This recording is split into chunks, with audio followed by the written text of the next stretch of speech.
Global Talk. அன்புள்ள global நேயர்களுக்கு ஏக இறைவனின் சாந்தியும் சமாதானமும் உண்டாவதாக. கடந்து சென்ற மணித்தியாலத்துக்குள் வெளிவந்த முக்கியமான 2 செய்திகளை முன்வைக்க தயாராக உள்ளேன். அதாவது, வெள்ளை மாளிகைக்குள் வெடித்த பூகம்பம். ஒருத்தனுக்கு ஒருத்தன் என்ன பேசுறது தெரியாம டொனால்ட் ட்ரம்ப் ஒரு கதையும், ஜேடி வென்ஸ் இன்னொரு கதையும், இவருக்கு போட்டியாக பீட் ஹேக்ஸெட் பாதுகாப்பு செயலாளர் வேறொரு கதையுமாக வெளிப்படுத்தி அறிக்கையிட்டு, ஒரு வல்லரசு நாடு 2ஆம் புலிகேசி திரைப்படத்தில் உள்ள ஆட்சி மாறி கோமாளியாகி கொண்டிருக்கின்ற விஷயங்கள் எல்லாம் உலகத்துல ஸ்ப்ரெட் ஆகிட்டு, இது சம்பந்தமாக அல் ஜசீரா மிக அழகான ஒரு தொகுப்பை இன்று எடுத்து கூறியது. அதை பற்றி உங்களுக்கு ஒரு சுருக்கத்தை தரலாம் என்று நினைக்கின்றேன். அது மாத்திரமில்லாம லெபனான்ல ஒரு பெரும் தலையிடியா மாறிக்கின்ற ட்ரோன் தாக்குதல், இது பற்றி முக்கியமான செய்திகளை அல் அரபியா ஊடகம் வெளியிட்டிருக்கிறாங்க. அவற்றில் உள்ள மிக முக்கியமான செய்திகளை தொகுத்து தாரத்துக்கு தயாராக இருக்கிறேன். மேலதிக நேரம் இருந்தால் இன்னும் பல செய்திகளை தருகிறேன். மேக்சிமம் 10-12 ஆக கூடுனால் 15 நிமிடத்துக்குள் முடித்துக் கொள்ள வேண்டும் என்று நினைக்கின்றேன். இன்ஷா அல்லாஹ் முயற்சி செய்வோம். செய்திகளுக்கு வருகின்றேன். அதற்கு முன்னால எம்முடைய குளோபல் நூலகம், குளோபல் லைப்ரரி நியூஸ் சேனல் மேலும் வளர்ந்து வருவதற்கு உங்களது ஒரு லைக், உங்களது ஷேர் எங்களுக்கு உதவும் என்று கூறி செய்தி தொகுப்புக்குள்ள நுழைவோம். கடந்த 24 மணித்தியாலத்துக்குள்ள லெபனான்ல பல பகுதிகளை இஸ்ரேலிய படைகள் குண்டுவெடிப்புகளை நிகழ்த்தியும் பீராங்கி தாக்குதல் மூலமும் போரினை முன்னெடுத்து செல்வதாக அல் அரபிய ஊடகம் தெரிவிக்கின்றது. குறிப்பாக பதட்டமான மத்திய கிழக்கு பிராந்தியத்தில் லெபனான்ல இருக்கிற ஜுட்டார் மற்றும் மாஜிதல் ஜோன், தாந்தாரியா, அஷ்ஜர்கியா போன்ற இடங்களில் இந்த இஸ்ரேலுடைய தாக்குதல் நிகழ்ந்து வருவதால் அந்த பகுதியில் இருக்கிற வீடுகள், கட்டிடங்கள், அரச நிறுவனங்கள் எல்லாம் இடிந்து போயுள்ளது. இதனால் மக்கள் பெரும் அசௌகரியங்களை எதிர்நோக்குவதாக இந்த செய்தி குறிப்பிட்டு, இவர்களை எதிர்த்து நிற்பதற்காக தற்போது ஹிஸ்புல்லாக்கள் பெரிய அளவான ஆயுதங்களை பயன்படுத்துவது போல, நான் நேற்று கூறியது போன்ற லாய்ட்டரிங் ட்ரோன்கள், அதாவது இது ஃபைபர் ஆப்டிக்கல் கம்பிகளால் உருவாக்கப்பட்டு மிக சிறிய வகையான ட்ரோன்கள். இதை பற்றி நேற்று நான் குறிப்பிட்டிருந்தேன். இவற்றை தற்போது ஹிஸ்புல்லாக்கள் அண்மித்த போர்க்களங்களில் பயன்படுத்துகிறார்கள். சுமார் 16 கிலோமீட்டர் பறந்து சென்று முன்னோக்கி வரும் ராணுவங்களை, இஸ்ரேலிய ராணுவங்களை இந்த ட்ரோன்கள் தாக்குவதாகவும், இதனால் தரை வழியாக ராணுவம், கிரவுண்ட் போர்சஸ் முன்னேறுவதற்கு மிகப்பெரிய சவாலை தற்போது இஸ்ரேல் படை எதிர்நோக்கி வருவதாகவும் இந்த செய்தி குறிப்பிடுகிறது. லெபனானுடைய போராளிகளுடைய கருத்து என்னன்னு சொன்னா, உடன்படிக்கை செஞ்சு மீறினவங்களோடு நாம் பேச தயாராக இல்ல, இஸ்ரேலிய ராணுவம் விரட்டி அடிக்கப்படும் வரை போராடுவோம் என்று சொல்லி லெபனான் போராளிகளுடைய தரப்பிலிருந்து குறிப்பிடப்படுகின்றது. இந்த வகையில் லெபனான்ல இருக்கிற இந்த லித்தானியா ஆறு வரை உள்ள அனைத்து பிரதேசங்களையும் இஸ்ரேலாக மாற்ற வேண்டும் அல்லது இஸ்ரேலோட கட்டுப்பாட்டுக்களை கொண்டு வரணும் சொல்லி இஸ்ரேல் கடுமையான ஒரு முயற்சி செய்து, ஆனால் இப்ப 2 நாட்களாக லெபனானிய போராளிகள் பயன்படுத்துகிற ட்ரோன்கள் இஸ்ரேலிய படைகளுக்கு மிகப்பெரிய சவாலாக இருக்குதுன்னு சொல்லி போர் ஆய்வாளர்கள், வல்லுநர்கள் கருத்து கூறுகிறாங்க. குறிப்பாக இந்த ட்ரோன்களை இஸ்ரேலால தற்போது செயலிழக்க செய்ய முடியாத ஒரு நிலை உருவாகிவிட்டது. காரணம், இது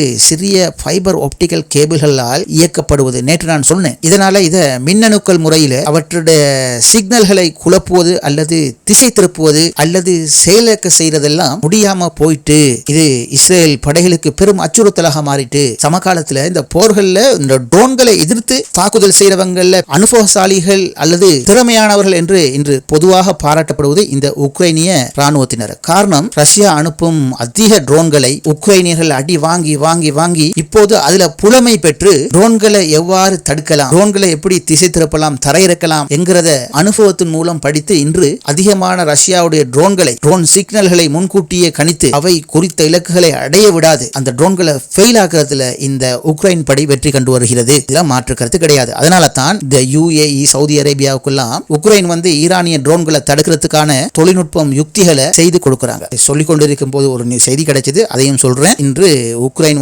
ரஷ்யாவுடைய மிக முக்கியமான பெட்ரோல், மசகு எண்ணெய் காணப்படும் பெரும் எண்ணெய் குதங்கள் மீது தாக்குதல் நடத்துகிறாங்க. அவைகள் தற்போது பற்றி எரியுது. நிச்சயமாக ரஷ்யாட கையால உக்ரைன் செருப்படி வாங்கும் என்பது இன்னொரு கதை. சரி, நம்மட விஷயத்துக்கு வருமே. இந்த வகையில திறமையான இந்த உக்ரைன் வீரர்களுடைய நவீன ட்ரோன்கள், நவீன கருவிகள் போன்றவற்றை தாண்டி மிக சிறந்த முறையில் தற்போது இயங்கிக் கொண்டிருக்கும் ட்ரோன்கள் என்றால் தற்போது ஹிஸ்புல்லாக்கள் கைகளில் உள்ள இந்த ஃபைபர் ஆப்டிக்கல் ட்ரோன் வெற்றிகரமானது என்று இந்த அரபிய ஊடகம் ஆதாரபூர்வமான விஷயங்களோடு குறிப்பிடுகிறது. சாதாரணமாக இந்த ஒரு ட்ரோன் 6 கிலோகிராம் வெடிப்பொருட்களை சுமந்து செல்லக்கூடியது என்று குறிப்பிடப்படுகிறது. இஸ்ரேலிய ராணுவ வட்டாரங்கள் இது சம்பந்தமாக வானொலியில், அதாவது இஸ்ரேலிய வானொலியில வாத விவாதம் நடந்த போது தற்போது லெபனான்ல இருக்கிற இஸ்ரேலிய பெரும் தளபதிகள் அங்கிருந்து இஸ்ரேலிய வானொலிக்கு கதைத்துக் கொண்டிருந்த போது அவர்களுடைய பேச்சு மிகப்பெரிய விரக்தியை வெளிப்படுத்தியதாக இந்த செய்தி குறிப்பிடுகிறது. காரணம், இந்த ட்ரோன்களை எங்களால் எங்களால் எதிர்க்க முடியாமல் உள்ளது. நாங்கள் எமது வீரர்களுக்கு எப்போதும் விழிப்புடனே இருங்கள், ட்ரோன்களை கண்டால் துப்பாக்கியால் சுடுங்கள், வேறு எந்த ஒரு வழியும் இல்லை என்று ஒரு மூத்த கவசப்படை தளபதி இந்த வானொலி நிகழ்ச்சியின் போது தங்களுடைய படைகளுக்கு அறிவுறுத்தியுள்ளதாக அவர் பேசியுள்ளார். சரி, நாம் அடுத்தது என்ன செய்யலாம் என்று இந்த தளபதியிடம் வானொலி நேர்காணல் செய்தவர் கேட்டபோது இதற்கான தீர்வு இதுவரை இஸ்ரேலிய உயர்மட்டத்திலிருந்து வெளிவரவில்லை. ஆகவே சமகாலத்தில் இது மிகப்பெரிய அச்சுறுத்தலாக மாறியுள்ளது. இதை சொல்லும் போது ஒரு விஷயம் வருகிறது. உங்களுக்கு தெரியும், பெரும் படைகள் உடையவன் தான் ஃபிரௌன். ஆனா அவனை சோதிக்கிறதுக்காக இறைவன் என்ன செஞ்சான்? தவளைகளை அனுப்பினான். தவளைங்கிறது அவனு வச்சுக்கிற ஆயுதங்களுக்கு முன்னுக்க மிகவும் பலவீனமான விலங்கு. ஆனால் அந்த தவளைகளை அவனால் கட்டுப்படுத்தவே முடியவில்லை. வாயை திறந்தா கொட்டாவி விட்டா தவளை வாயுள்ளுக்க பாய்ந்து விடும். அந்த அளவு டிஸ்டர்ப் பண்ணிச்சுது இந்த தவளைகள். அது போல வெட்டுக்கிளிகள், இதெல்லாம் சிறிய சிறிய உயிரினங்கள். ஆனா ஒரு மிகப்பெரிய அச்சுறுத்தலை பெரும் படைபலத்தோடு இருக்கிற ஃபிரௌனுக்கு செய்யவில்லையா? அது போலதான் இந்த ஹிஸ்புல்லாக்கள் கைகளில் இருக்கிற ஃபைபர் ட்ரோன்கள். இது இப்போது இஸ்ரேலுக்கு லெபனான் போர்க்களத்தில் மிகப்பெரிய அச்சுறுத்தலை கொடுத்திருக்கிறதுங்கிறது மிக முக்கியமான விஷயம். அடுத்தது அல் ஜசீரா வெளியிட்டுள்ள முக்கியமான செய்திக்கு போவோம். அதுதான் இந்த ஒயிட் ஹவுஸுக்குள்ள இருக்கிறவங்க எல்லாம் இன்றைக்கு ஒரு கதை நாளைக்கு ஒரு கதை என்று சொல்லி என்ன பேசுறேன்னு தெரியாம பேசிக் கொண்டிருக்கிறாங்க. இது அழகாக தொகுத்து அல் ஜசீரா வெளியிட்டிருக்குது. அதாவது இந்த ஈரான் போர் இருக்குது. இந்த ஈரான் போர்ல முக்கியமான 3 பேர் இருக்கிறாங்க. அதாவது ஒன்று டொனால்ட் ட்ரம்ப், அவருடைய வாய். இரண்டாவது பாதுகாப்பு செயலாளர் ஹெக்ஸத். இவங்க 2 பேருக்கும் இடையில அலரி மாளிகையில பெரிய ஒரு உள்மோதல் நிகழ்ந்து கொண்டே இருந்ததாக தி அட்லாண்டிக் மேகசின் ஒரு பரபரப்பான ஒரு டாக்குமெண்ட்ஸை வெளியிட்டிருக்கிறாங்க. அந்த டாக்குமெண்ட்ஸ்ல டொனால்ட் ட்ரம்புக்கு ஜேடி வென்ஸும் பீட் ஹெக்ஸத்தும், அதாவது பாதுகாப்பு செயலாளரும் இந்த ஈரான் போர் நடக்கிற நேரத்தில் அவங்களுக்கு ஏற்ற மாதிரி ட்ரம்புக்கு ஆலோசனை வழங்கி கொண்டே இருக்கிறாங்க. இதை இந்த முட்டாப்பாய மாதிரி கேட்டுக்கொண்டிருந்த ட்ரம்பும் ஊடகங்களில் பேசிக்கொண்டே இருக்கிறார். சரி, இந்த 2 பேரும் ஜேடி வான்ஸும் பீட் ஹெக்ஸத்தும் பாதுகாப்பு செயலாளர் என்ன அதிபருக்கு வழங்கி கொண்டிருந்தாங்க அப்படின்னு பார்த்தா, ஜேடி வான்ஸ் போர் நடக்கிற நேரத்தில் அதிபர்கிட்ட சொல்லிக்கிறார். யாரு? டொனால்ட் ட்ரம்ப் சொல்றாரு, இப்ப போர் நடக்குது, இது சம்பந்தமாக வெளிவரும் தகவல்களை துல்லியமானதாக இல்ல, ஆகவே துல்லியமான தகவல்கள் நமக்கு இப்ப தேவை அப்படின்னு சொல்லி டொனால்ட் ட்ரம்பை கலக்கி வந்திருக்கிறாரு. அதே நேரத்தில் பாதுகாப்பு செயலாளர் பீட் ஹெக்ஸத் டொனால்ட் ட்ரம்புக்கு என்ன எத்தி வச்சார்னு சொன்னா, பயப்படாதீங்க, நிலைமை நமக்கு தான் சாதகமாக இருக்குது, மிக மிக சாதகமாக இருப்பதாகவும் நம்மகிட்ட கையிருப்பெல்லாம் போதுமான அளவு இருக்குது, ஸ்டாக்கெல்லாம் பலமாக இருக்கிறது என்று பீட் ஹெக்ஸத் ஜேடி வான்ஸ் சொன்னதை கேள்விக்குறியாக்கி போட்டு அவர் சொல்லிக் கொண்டிருக்கிறார். அதாவது ஜேடி வான்ஸ் கதையெல்லாம் கேட்காதீங்க, அவர் துல்லியமான தகவல்கள் எல்லாம் மீண்டும் மீண்டும் நமக்கு தேவை, இப்போ ஒரு பயங்கரமான நிலையில ஈக்கிறோம் அப்படின்னு சொல்லி டொனால்ட் ட்ரம்புக்கு சொல்லிக் கொண்டு இருக்க பீட் ஹெக்ஸத் இப்படி சொல்லிக்கிறார், எங்களோட பேலன்ஸ் கையிருப்பெல்லாம் சரியா இருக்குது, இப்ப நிலைமையெல்லாம் நமக்கு தான் சாதகமாக்குது, நம்ம தான் படிச்சு கொண்டிருக்கிறோம் அப்படின்னு சொல்லி டொனால்ட் ட்ரம்பை வைன் பண்ணி கொண்டு நிற்கிறார். அதே நேரத்தில் நம்மகிட்ட இருக்கிற கையிருப்பு ஏவுகணைகள்லாம் கிடைக்கிற தன்மையெல்லாம் மிகவும் குறைந்து விட்டது என்கிற தகவலை ஜேடி வான்ஸ் உளவுத்துறை மூலம் டொனால்ட் ட்ரம்புக்கு எடுத்து வச்சுக்கிறார். ஆனா பீட் ஹெக்ஸத் விடுவானா? எங்களிடம் ஏவுகணைகள்லாம் தற்போது கிட்டத்தட்ட வரம்பற்ற கையிருப்பு உள்ளது, அவ்வளவு ஸ்டாக் இருக்குது, நீங்க பயப்படாதீங்க என்று இவர் சொல்லிக்கிறார். பின்னர் இந்த 2 பேரும் வேற வேற கருத்துக்களை டொனால்ட் ட்ரம்ப் சொல்லிக் கொண்டிருக்கிற நேரத்தில் டொனால்ட் ட்ரம்ப் யாருடைய கருத்துக்கு அதிக மதிப்பு கொடுத்தாருன்னு சொன்னா, ஜேடி வென்ஸுடைய கருத்துக்கு மதிப்பு கொடுக்க இல்லையா. பீட் ஹெக்ஸத் சொன்ன நம்பிக்கையான விஷயம், எங்கிட்ட போதுமான கையிருப்பு இருக்குது, சாதகமான சூழல் தான் இப்போது போர்க்களத்தில் இருக்குது, இதுக்கு தான் டொனால்ட் ட்ரம்ப் அதிகம் காது கொடுத்து கொண்டிருந்தாராம். பின்னர் தான் உண்மையே என்னாண்டு விளங்குச்சுது. ஆனால் இந்த பீட் ஹெக்ஸத்தும் ஜேடி வான்ஸும் தங்களுக்குள்ள அறிக்கையை வெளிப்படுத்தினது, டொனால்ட் ட்ரம்புக்கு ஆலோசனை வழங்கினது, இதனால முரண்பட்ட கருத்துகள் வெளியாகி வெள்ளை மாளிகைக்கு தலைக்குனிவு என்பதால் ஜேடி வென்ஸ் சொன்னாராம், இது எல்லாம் என்னோட தனிப்பட்ட கருத்து அப்படின்னு சொல்லி தப்பிட்டு போயிட்டாராம். ஆனால் பாதுகாப்பு ஆலோசகர் என்ன சொன்னார்டா, டொனால்ட் ட்ரம்புக்கு எது பிடிக்கும் சொன்னா அந்த பிடித்த விஷயங்களை தான் நான் எடுத்து சொன்னேன் அப்படின்னு சொல்லிக்கிறார். இந்த 2 கருத்திலையும் எது உண்மையிலேயே காத்திரமானது என்பது உங்களுக்கு புரியும். இந்த வகையில் இந்த ஜேடி வென்ஸ் இந்த தகவல்லாம் எங்கிருந்து எடுத்தாருன்னு சொன்னா உளவுத்துறை மூலம் தான் எடுத்துக்கிறாரு. ஆனா அந்த தகவல்களை கேட்காத முட்டாப்பைய எதை கேட்டுக்கிறார் என்றா, தனக்கு சாதகமான விஷயங்கள் பீட் ஹெக்ஸத் சொல்ற விஷயங்களை அப்படியே உள்வாங்கி சண்டைக்கு போனதுதான் மிச்சம். கடைசியில அமெரிக்கா இப்ப துண்ட காணம் துணியம் காணம் நின்று கொண்டிருக்கிறார்கள். வந்துட்டோம், இனி திரும்பி போக முடியாது, போன மான மரியாதை ஆகும் அப்படிங்கிற ஒரு நிலைமையில இப்ப அமெரிக்கா இருக்குது. அடுத்தது CSIS மற்றும் நியூயார்க் டைம்ஸ் போன்றவை ஒரு கடுமையான ஆய்வு ஒன்று செஞ்சு தற்போது அமெரிக்காட்ட இருக்கிற முக்கியமான ஆயுத கையிருப்புகள் எவ்வளவு இருக்குது, எவ்வளவு செலவிட்டுக்கிறாங்க இந்த ஈரான் போருக்காக அப்படிங்கிற ஒரு உத்தியோகபூர்வமான தகவல் எடுத்துக்கிறாங்க. இந்த வகையில சகோதரர்களே உங்களுக்கு தெரியும், அதிவிலக்கு உன்னது பேட்ரியட் மிசைல்கள். இது வான்வெளியில வர ராக்கெட்டுகளை ஏவுகணைகளை தடுக்கிற ஒரு ஏர் டிஃபென்ஸ் மிசைல்கள், ஏவுகணைகள். இந்த வகையில் இந்த போர் நடந்த காலத்தில் 1060 தொடக்கம் 1430 வரை இந்த பேட்ரியட் மிசைல் பயன்படுத்தப்பட்டுள்ளதாம். மீதம் உள்ளது 1270 மட்டும் தான் இருக்குது. அதாவது அவங்ககிட்ட இருந்திக்குது இந்த பேட்ரியட் 2330 இந்திக்குது. இப்ப 1270 தான் இருக்குது. 61% இருக்கு மொத்த கையிருப்பிலிருந்து இந்த யுத்தத்துக்காக பயன்படுத்தப்பட்டிருக்குது. 1270 மட்டும் தான் இப்ப இருக்குது. இதை மாத்திரம் வச்சு கொண்டு யுத்தத்துக்கு வருவானா? மீண்டும் உற்பத்தி செய்ய பல ஆண்டுகள் போகுமா சகோதரர்களே? அதாவது டாட் மிசைல மாத்திரம் உற்பத்தி செய்ய பல ஆண்டுகள் போகுமா? அப்படி இருக்கலும் அதி உயர் தொழில்நுட்பம் கொண்ட இந்த பேட்ரியட்டை மீண்டும் உற்பத்தியாக்கி தங்களுடைய ஆயுத களஞ்சியத்துக்கு கொண்டு வர எத்தனை ஆண்டுகள் போகும் என்று யாருக்கும் தெரியாது. இப்ப உங்களுக்கு புரிஞ்சிருக்கும். மீண்டும் மீண்டும் டொனால்ட் ட்ரம்ப் வந்து ஈரானோட யுத்த நிறுத்தத்தை விரும்பிக் கொண்டே இருக்கிறார். அது ஏங்கிறது இந்த செய்தி மூலம் உங்களுக்கு தெரிந்திருக்கும். அடுத்தது சகோதரர்களே, டோமாஹாக் ஏவுகணைகள். இது அமெரிக்காவிடம் சுமார் 3000 இருந்திருக்கின்றது. தற்போது 1800 அளவில் மாத்திரம் தான் இருக்கின்றது. அவற்றில் 30% பயன்படுத்தப்பட்டுள்ளது. அதாவது 850 டோமாஹாக் ஏவுகணைகள் அமெரிக்காவால் பயன்படுத்தப்பட்டுள்ளது என்றும் இந்த செய்திகள் குறிப்பிடுகிறது. மேலும் ஜசாம் என்கிற ஏவுகணை சுமார் 1000க்கு மேற்பட்டவை பயன்படுத்தப்பட்டு தற்போது 1500 மாத்திரமே மீதம் உள்ளது என்றும் இந்த போரின் போது களஞ்சிய சாலையில் இருந்த 25% பயன்படுத்தப்பட்டது. இதனால் கிட்டத்தட்ட இப்போது 1500 மீதம் உள்ளது என்று குறிப்பிடப்படுகிறது. அடுத்தது சகோதரே, மிக முக்கியமானது டாட் ஏவுகணை. இது இந்த குறுகிய கால ஈரான் போர்க்களத்தில் 190 இருந்து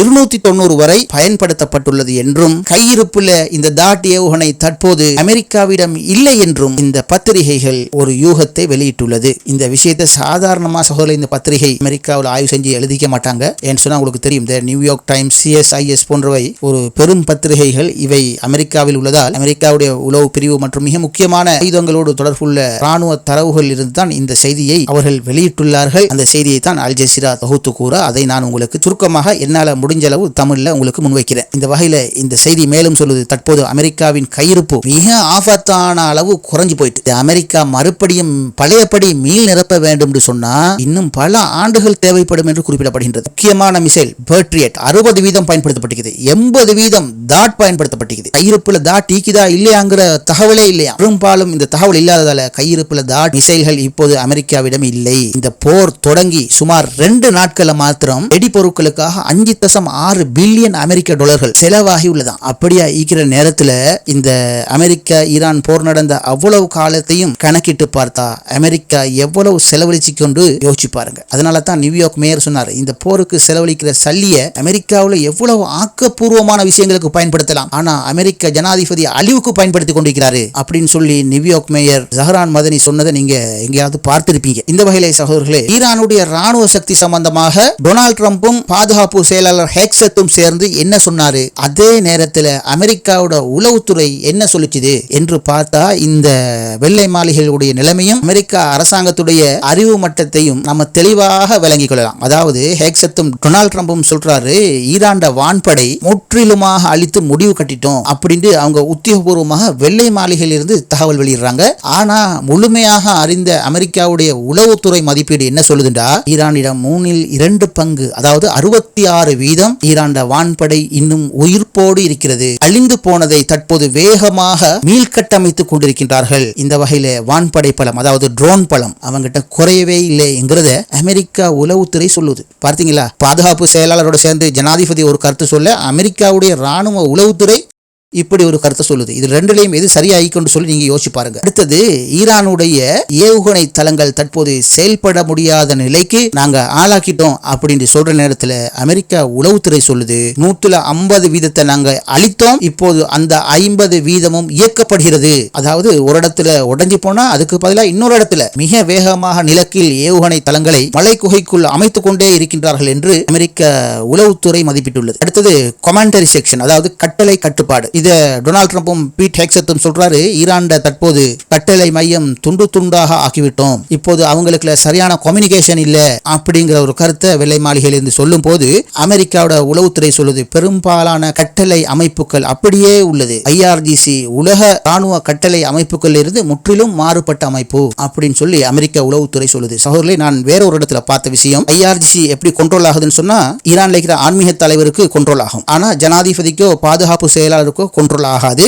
ஆன்மீக தலைவர் இருக்கிற நேரத்துல தான் ஈரான் ஜனாதிபதிக்கும் பாதுகாப்பு செயலாளர்கள் பாதுகாப்பு அமைச்சுக்கு IRGC கண்ட்ரோல்ல இருக்கும். இவ்வாறு திடீரென்று மத்திய கட்டளை, அதாவது ஆன்மீக தலைவரிடம் இருந்து IRGC உடைய பல்வேறு பிரிவுகளுக்கு கட்டளை முறையாக வராத போது அப்படின்னா ஆன்மீக தலைவருக்கு ஏதோ நடந்துட்டு, அதனால அங்கிருந்து கட்டளை அமைப்புகள் இல்லாம போயிட்டு, அதாவது ஆன்மீக தலைவரை சுத்தி ராணுவ கூட்டணி இருக்குமே அவை அழிக்கப்பட்டு விட்டால், அதனால் தகவல் பரிமாற்றம் ஏனைய பிரிவுகளுக்கு கிடைக்காவிட்டா நாட்டில் இருக்கிற ஒவ்வொரு பிரதேசத்தில் இருக்கிற தனித்தனி ரெவல்யூஷன் கார்ட் அமைப்புகள் அவர்களுடைய தலைமை கட்டுப்பாட்டுக்கு கீழே விரைவாக இயங்க ஆரம்பிக்கும். இனி மத்திய கட்டளை வர வேண்டிய அவசியம் இல்லை. நம்மட கோஆபரேஷன் தலைவர் இருக்கிறாரு, அவருடைய கட்டளையே உயர்ந்த கட்டளை என்று எல்லாரும் தனித்தனியாக இயங்க தோங்கிடுவாங்க. அதுக்கு பிறகு எதிரிகள் எங்கிருந்து அடி வாங்குவாங்கன்னு தெரியாது. இதுதான் சகோதரே கொமைனிக்கு நடந்தது. கொமைனியுடைய உயர் பாதுகாப்பு அமைப்பு அமெரிக்காவோட முதல் தாக்குதல்ல ஒரு சீர்குலைவு ஏற்பட்டதால் ஈரான்ல இந்த ஒவ்வொரு IRGC தலைமையகமும் தனித்தனியாக முடிவெடுத்து மத்திய கிழக்கில் சாரமாரியான யுத்தத்தை ஆரம்பித்த செய்தி உங்களுக்கு தெரிந்திருக்கும். அதன் பின்னர் தான் செயலாளர் நியமிக்கப்பட்டு